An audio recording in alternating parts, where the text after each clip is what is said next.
ఈరోజు మా ఇంట్లో చేసుకున్న ప్రాన్స్ కర్రీ చాలా టేస్టీగా వచ్చింది.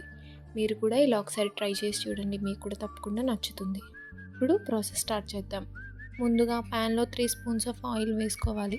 వేడయ్యాక ప్రాన్స్, పసుపు వేసి బాగా వేయించుకొని, వేయించిన ప్రాన్స్ పక్కకు తీసుకోవాలి. ఇప్పుడు అదే ఆయిల్‌లో ఆనియన్స్, మిర్చి వేసి బాగా వేయించుకోవాలి. వేగుతున్న ఆనియన్స్‌లో 1 స్పూన్ అల్లం వెల్లుల్లి పేస్ట్ వేసి పచ్చివాసన పోయే వరకు వేయించుకోవాలి. బాగా వేగిన ఆనియన్స్‌లోకి టమాటో వేసి మగ్గించుకోవాలి.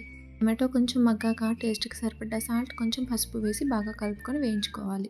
టమాటో అంతా బాగా మగ్గిపోయాక 2 స్పూన్స్ కారం వేసుకొని, కారం పచ్చివాసన పోయే వరకు ఫ్రై చేసుకోవాలి.